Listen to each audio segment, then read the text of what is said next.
Good evening, everyone. It is Wednesday, December the 9th, 2020. It is currently 5:50 p.m. Central Time. I'm still here at Victory Baptist Church, located in Ovalo, Texas. I've been here for a number of hours. I've been on the air. I've made a fool of myself. Yes, yay! I've done that. I realize when you say the word bureaucracy, you've got to read it spelled correctly. But if you read it from your own writings back when you were in Bible college and you spelled bureaucracy with like B-E and you spelled bureaucracy, who knows? I had it spelled weird. And so I'm live on the air going bureaucracy. And then somewhere I'm like, bureaucracy. Yeah. Now, then I realized I had spelled it incorrectly in my notes. And so, yes, if you listen to our introduction to our kind of a study on apologetics, we were talking about modernity, right? Modernity being a major issue that the church was dealing with at the beginnings of the 20th century because society was awash in modernity. And that one of the aspects of modernity is bureaucracy, all right? And mechanization, there was another word I messed up, but yeah, you can go listen to that. So I made a fool of myself, which is not the first time. The lesson I have to learn is don't ever rely on my own handwriting because I can't, I completely when I was looking at the word, I don't know how I spelled it. So yes, so that's there. I did do that today. That was wonderful. We had a very, I thought, interesting, convicting study from The Imitation of Christ by Thomas à Kempis. I think that was very interesting. It was called, what did we call that one? Bear with the defects of others. Bear with the defects of others. Very convicting. You should go listen to that. And then we also moved. We've got, I think, 2 left. We're almost done with our mini series on the 10 Commandments of James. For today, we looked at the commandment to weep. To weep. You are commanded to weep. And we looked at the Greek word there, and we looked at how that Greek word is used in some other places. I think we built a pretty good biblical case of what that means. So we've done 3 live episodes, 3 live broadcasts today. The 10 Commandments of James, the 10 Commandments of James chapter 4, weep. That was 48 minutes long. Then I did Bear with the Defects of Others, a study of the Imitation of Christ by Thomas à Kempis. That was about 40 minutes long. Then I did Apologetic Methods Part 1, and that one is over an hour long. So I've been here multiple hours. That's what I've accomplished. But hey, I'm still here, so that means I've got something else to accomplish. For this, we return to something else I started. Like I got all of these little series that I'm starting, and I've got to finish them at some point. But I don't know how long this one's going to take, but I hope this will be interesting. I don't even know was it Sunday night? Monday? I don't even know what night it was now. I don't know. I'm on the air so much it all just blurs together. But at some point, a few days ago, I did a Bible study exercise. This is where I kind of give you a guided Bible study exercise for you to do on your own. And I introduced you to this concept of biblical separation. What is it? What it should not be? What has it been? How do we understand it? What is biblical separation? And sometimes when you talk about biblical separation, it really becomes, and depending on the kind of church that you have been a part of or you've been exposed to, separation is basically, okay, you don't watch rated R movies. You don't have a subscription to HBO Max. You don't have a subscription to Netflix. You don't listen to secular music. You don't wear certain kinds of clothes. You don't go to a public swimming pool where there's male and female together. You don't do that. You don't play cards. Like there's that's separation. You need to get back to good Bible, godly separation, and you have to separate yourself from that. Well, is that really what biblical separation is? Does the Bible really give you these lists that are provided by some churches that you can't do this and you can't do this because that's separation? And in many of those churches, they give you that list. In many cases, they find themselves not even being consistent with the very list they give.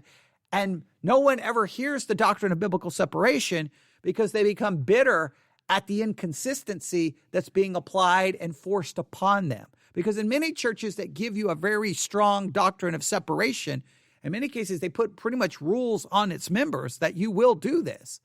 And if you don't, then you're not in the good graces of the church. What usually happens is the people are like, wait a minute, that's inconsistent. I'm not going to go back through all the things I've experienced, but you can go back and listen to the Bible study exercise, and I give you lots of examples from my own life. What happens is you become so focused on the inconsistencies. You become so bitter at this burden that they're trying to place upon you, this legalistic burden. And I know people who believe in the doctrine of separation get mad when they hear the word legalism, but sometimes the rules almost take a legalistic approach. And people just get upset about that, and they never really are brought to the actual biblical understanding of separation. So here's what we're trying to do. What is the actual biblical understanding of the doctrine of separation? What is it? What isn't it? How should we understand it? What should we avoid? What should we reject? Because here's what happens. People run to extremes, right?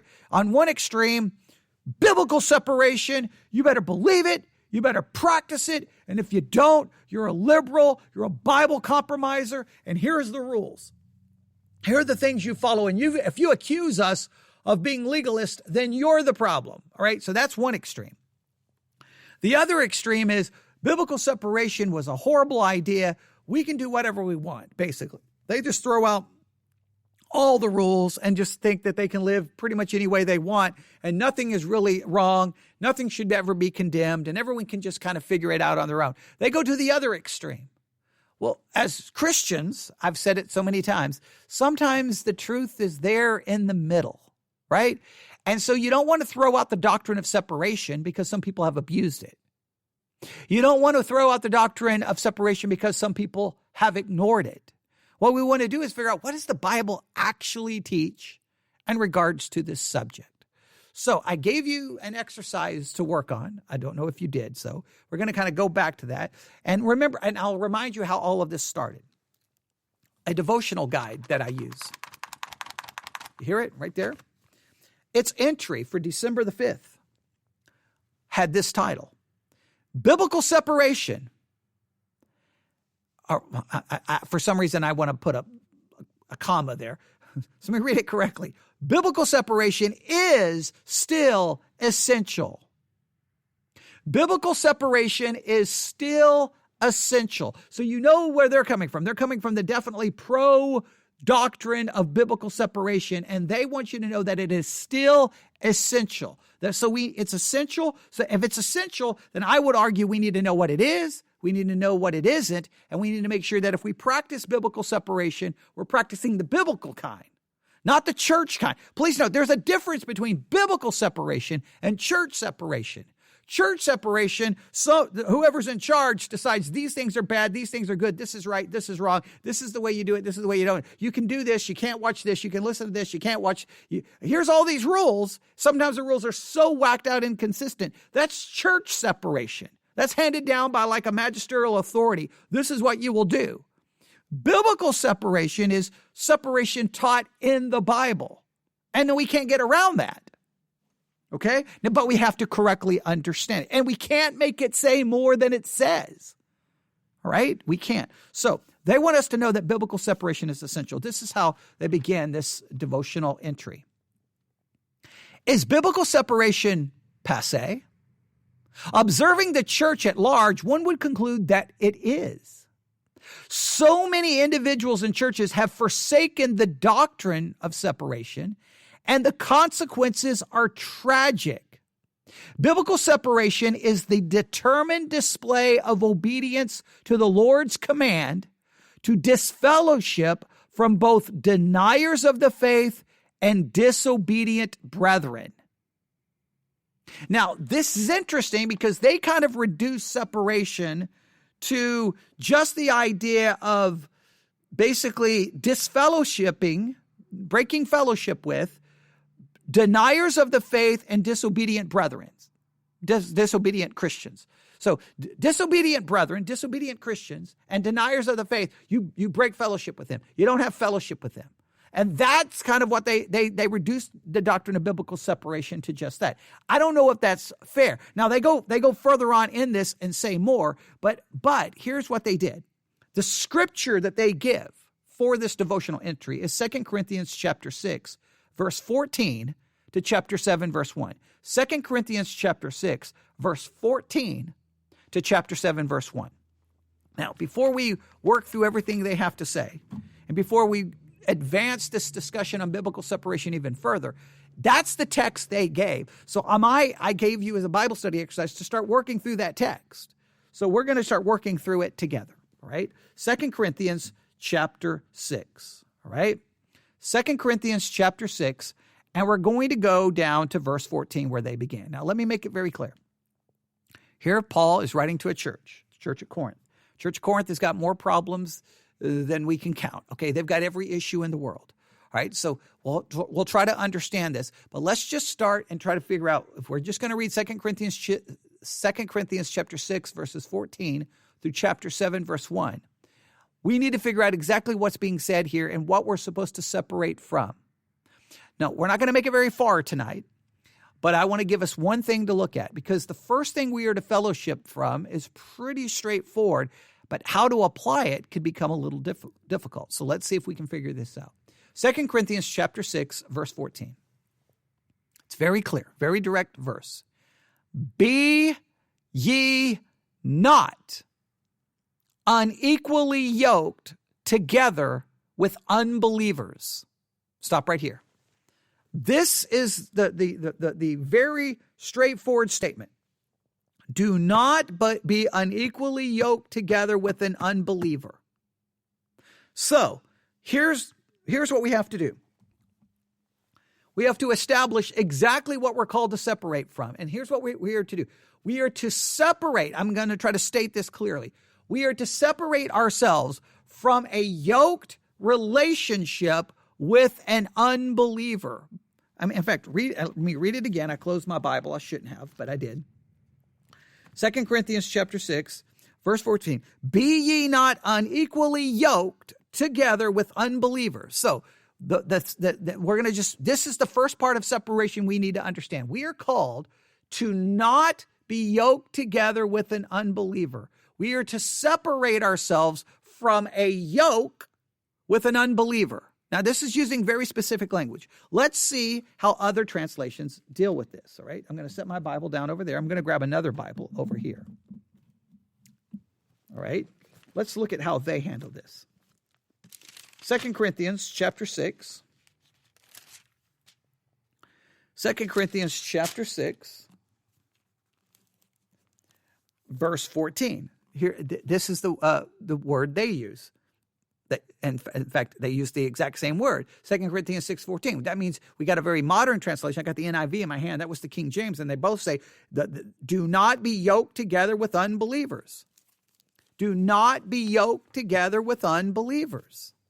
That's very, very specific. So what should you separate yourself from? You should separate yourself from being yoked together with an unbeliever. Well, what does it mean to be yoked together? What does it mean? Don't be yoked together. Well, let's look up the word yoked, right? We got to figure this out, all right? I'm going to open this up. I'm going to go to the Blue Letter Bible app, which you knew where I was going. If you've been a part of any of our studies, you know we do this frequently. Go to 2 Corinthians chapter 16, verse 14. Let's go to interlinear, all right? Unequally yoked together. They have this all run together, and here is the Greek word. It's Greek. Here we go. Strong's G 2086. Heterazugeo. Heterazugeo. Now, that Greek word, it's used this way. To come under an unequal or different yoke, to be unequally yoked. All right, that's not really helpful. To have fellowship with one who is not an equal. Where the apostle is forbidding Christians to have intercourse with idolaters. All right. The Strong's definition is to associate discordantly, unequally yoked together with. That's not a lot of help. It's used in one verse. 2 Corinthians 6:14. Be ye not unequally yoked together. Let's try this. Let's go to another tool that I like to use. Let's go to another tool. Let's go to Bible Hub. Here we go. Let's go to, I'll just type in 2 Corinthians 6:14. And I'm going to go to Bible Hub. I'm going to see I'm going to look at every translation we have here. All right. Now, so King James, do not be yoked together. NIV, do not be yoked together. Here's an interesting translation. New Living Translation. Don't team up with those who are unbelievers. That's not very. Don't team up. What does that mean? Hey, if I'm outside playing, if I'm outside and we got to pick teams, I can't team up with any unbeliever. What does that mean? ESV, do not be unequally yoked. Berean Study Bible, do not be unequally yoked. Berean Literal Bible, do not become unequally yoked. Now, New American Standard, I like this. Do not be bound together with unbelievers. Don't be bound. Now, that gives us, that's almost trying to explain the idea of a yoke. All right? The New King James, do not be unequally yoked. King James, do not be unequally yoked. Now, Christian Standard Bible, don't become partners with those who do not believe. All right.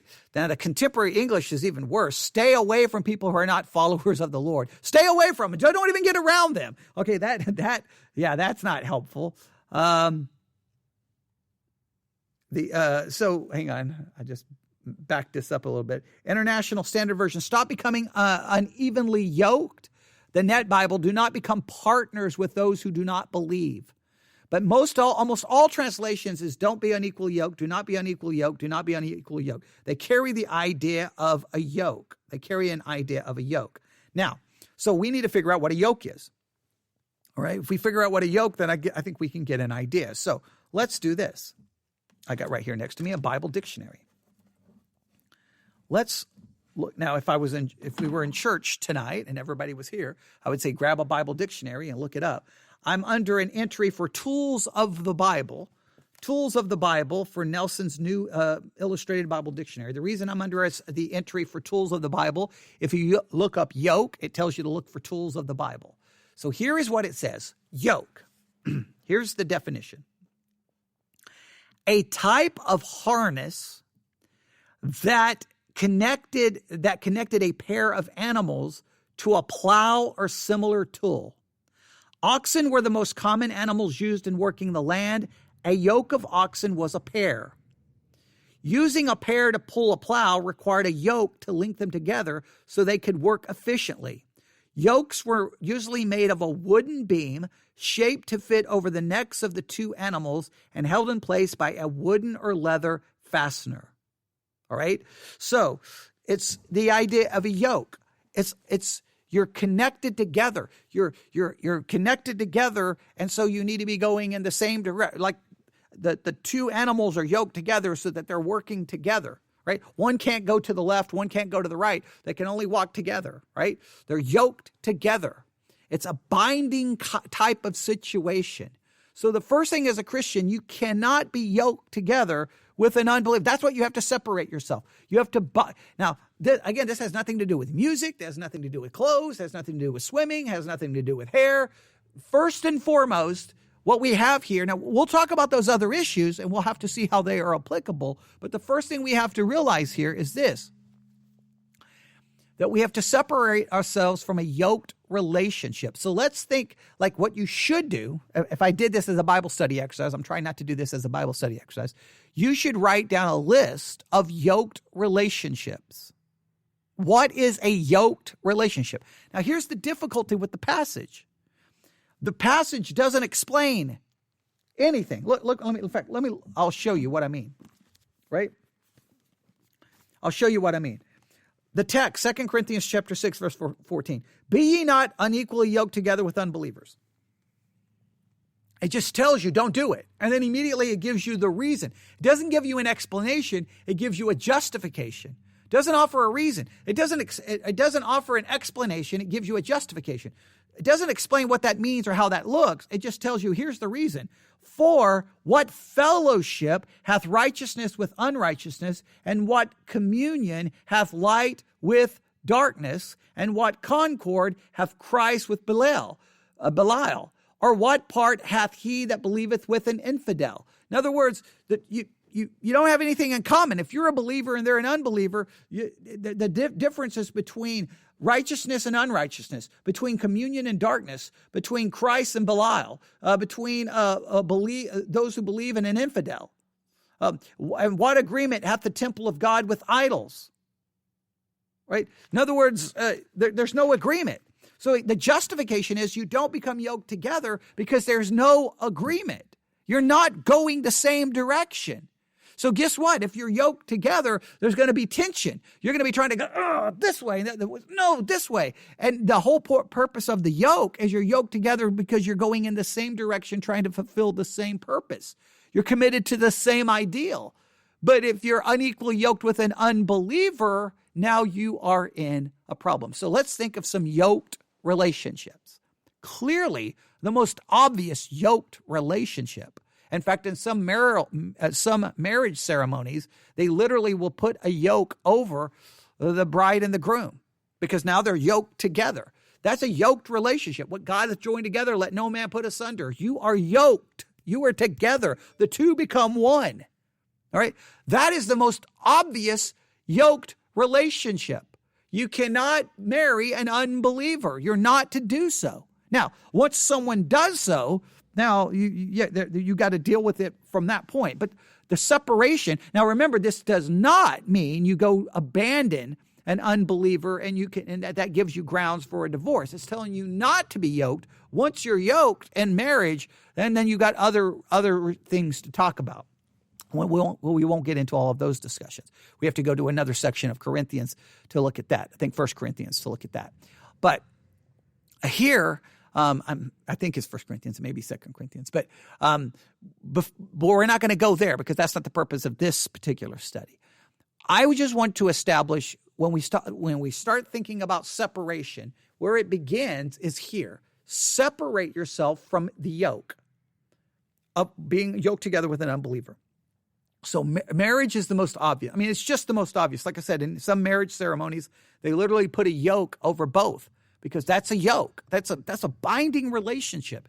And the two should be committed to going the same direction, glorifying God, serving God, a life. That's what they're supposed to be focused on. All right. And it doesn't always work that way because sometimes you get married and then all of a sudden the so-called spirituality of both gets called into question. It's always easy to talk how spiritual you are while you're dating, and then, typically the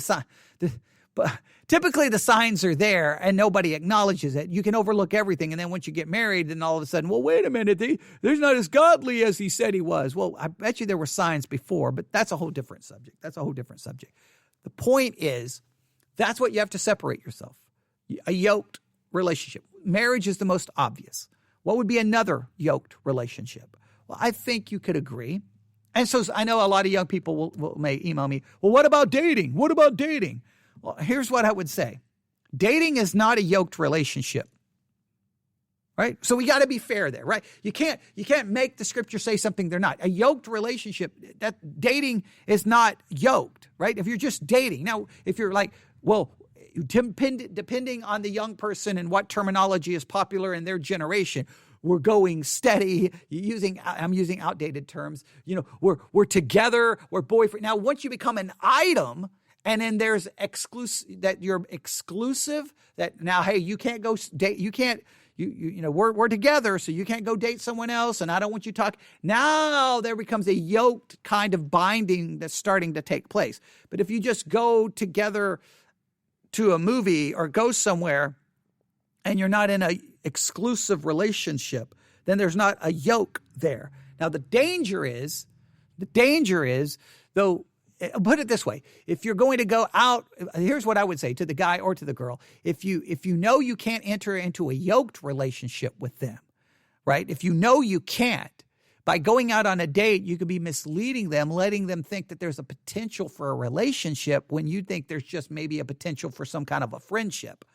But it's not necessarily a yoked relationship. The point is, dating is usually to get you to a yoked relationship, or has the potential of getting to become a yoked relationship, and you don't want to do that. That's misleading, and that's not fair.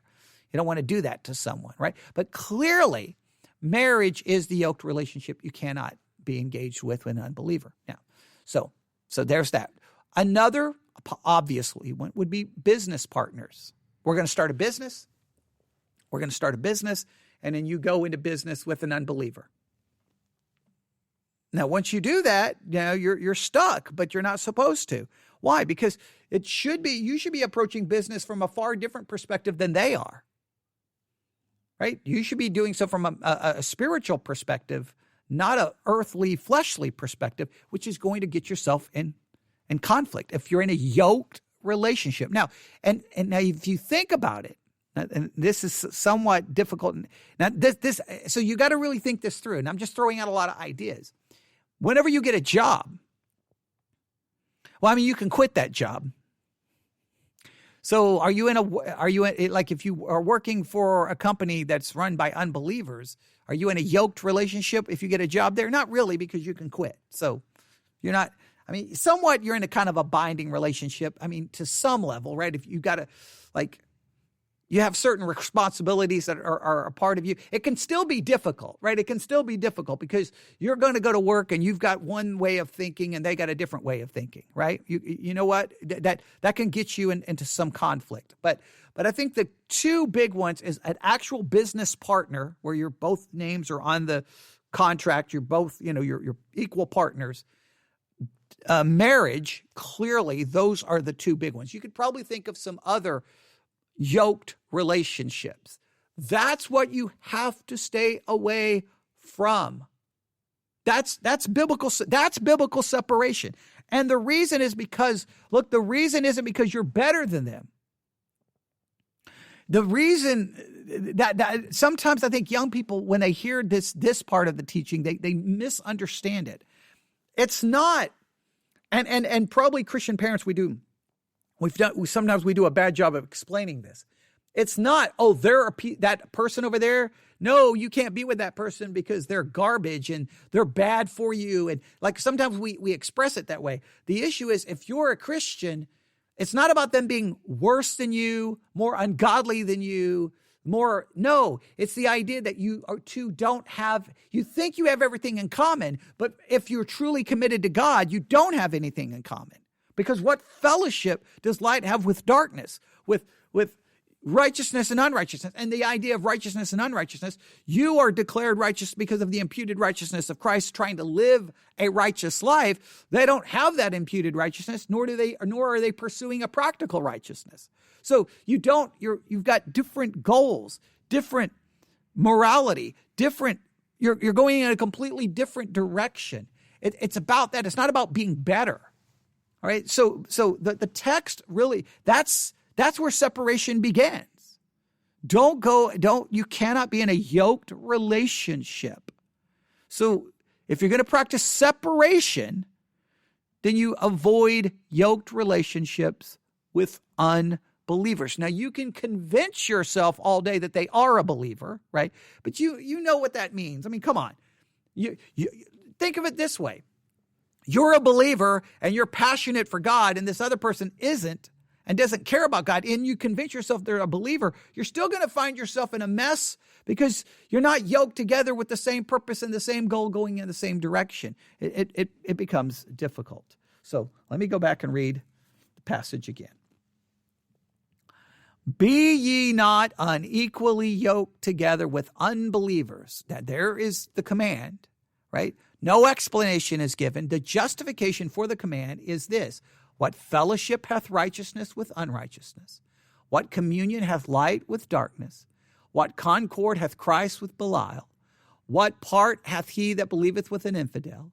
And what agreement hath the temple of God with idols? For ye are the temple of the living God, and God hath said, I will dwell in them and walk in them, and I will be their God, and they shall be my people. All right, there you have it. Now, the next part, verse 17, Wherefore come out from among them and be ye separate. Now, come out from among them and be separate. Come out from among them in other words, don't be involved in the yoked relationships. What does it mean to come out from among them and be ye separate? Look, people will use this verse for everything. Come out from among them and be ye separate. I remember when we were visiting an independent fundamental Baptist church, and we had told them that we had been visiting a Southern Baptist church. When the pastor, now this should have been a red flag. So we had been visiting a Southern Baptist church, doctrinally, believe the Bible, believe Jesus is the Son of the living God, believe in the Trinity, salvation by grace alone through faith alone. Obviously had some liberal things, and you could argue about the quality of the preaching, but doctrinally you couldn't say they weren't Christian. Well, this pastor, he comes and visits us, and we tell him we're doing so, and he says, well, brother, you need to remember this, and he gave me that verse. Come out from among them and be ye separate. Well, whoa, slow down. That's about separating myself from unbelievers, and the context to separating myself from unbelievers as far as a yoked relationship is concerned. Right? So, because some people will quote this, wherefore come out from among them and be ye separate, saith the Lord, and touch not the unclean thing, and I will receive you. Now, here's your assignment. Wherefore come out from among them and be ye separate, saith the Lord. That seems to be referencing something God had said at some point. Is that what scripture is being referenced there in verse 17? Is he referencing an Old Testament passage? I'm going to look really quick because I think I know which one. Yes. Yeah, it's from the book of Isaiah. I'm not going to tell you where. Clearly, the first thing we separate ourselves from is a yoked relationship. That's obvious. But this verse 17 presents a new problem.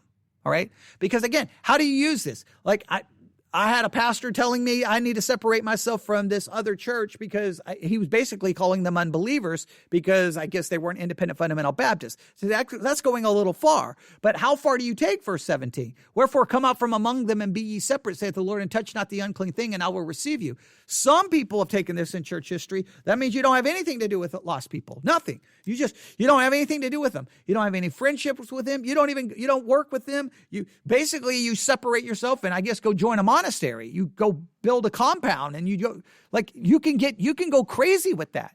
So how do we understand verse 17? Well, he's making a reference to Isaiah.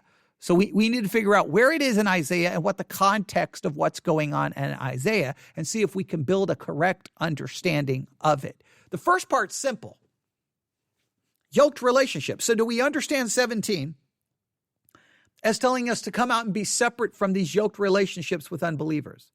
Is it just expanding on the original idea presented, or is it now jumping and offering a new level of separation, a new understanding? Well, we got to understand what it means. Come out from among them and be ye separate. Don't be amongst them. Stay away from them all. Well, we know that doesn't seem to be the case because clearly the church at Corinth was in the city of Corinth, living and working and around all of these unbelievers. Now, they weren't to be in a yoked relationship with them.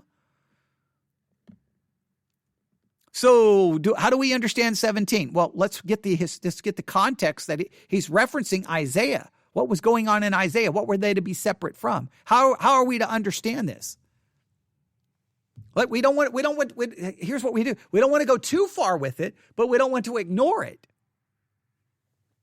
How does it work? I'm just going to leave you there because I just want to establish the first area of separation, separating from a yoked relationship with an unbeliever.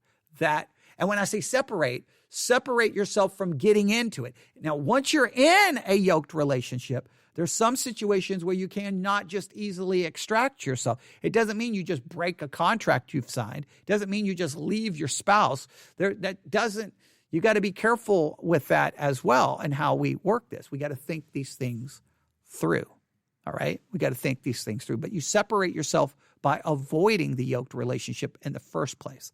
Once you're in it, now that really, look, sin always creates problems that are hard to unravel, right? Like once the sin happens, the Bible's not always good going, okay, here's what the Bible does. Don't do it. It doesn't always say, hey, once you've done it, here's the 13-step solution to fit. No, sometimes you've got a broken mess and you've got to figure out how to work it out. But how does 17 apply? Come out from among them and be ye separate. Come out from among them and be ye separate. Don't be among them.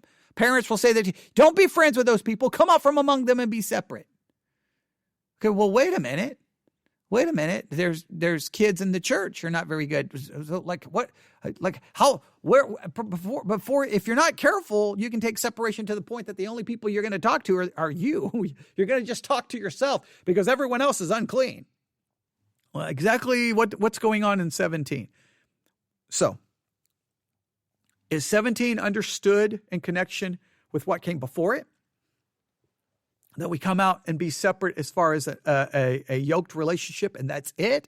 Or is 17 taking the yoked relationship concept and now expanding, saying, here's one level of separation, here's the next level of separation. But please note, it's come out from among, well, look here. I think we can say this about 17. Wherefore, come out from among them. The them has to be unbelievers. Right? So it's separating yourself from unbelievers, but it has to be separating yourself from unbelievers in a yoked relationship. What else could it mean? Like, how far do you take? They don't have anything to do with any unbeliever in any way, shape, or there's just no way. You work with them, your neighbors with them, you know. So I think it has to be dealing with the yoked relationship. But we'll figure out, it's in Isaiah. The chapter starts with a 5. I'll tell you that. I won't tell you which one, but it starts with a 5. And see if you can find it. And then you can email me your thoughts to newsif@yahoo.com, newsif@yahoo.com, newsif@yahoo.com. Give me your thoughts, your interpretations. Let me know. And if you've been taught differently, let me know. All right. We'll work it together. We're just trying to build what this actually means and do so in a meaningful way. All right. I'll stop right there. Everyone have a great night. Thanks for being with me for this long afternoon of live broadcast. I hope we've accomplished something. Right? I know I've learned bureaucracy. Not bureaucracy. Bureaucracy. Yeah, bureaucracy. Yeah, I think. And let's see. Democratization. I think that was another one. There was a couple of words there that I messed up. But you can go listen to that. I still think it was a good study, even though I messed up the words. But there you have it. All right. I'm going to come out and be separate from messing up words. Okay, that's what I need to do. All right. Yeah. There we go. I think there's something profound I need to say here, but we're just trying to build a biblical doctrine of separation and making sure we understand it. And the text that they offered, it's the yoked relationship, and now you have to figure out hermeneutically, does 17 simply talking about the yoked, or does it advance it? And you've got to figure that out hermeneutically and justify your answer. All right, there you go. Everyone have a great night. God bless.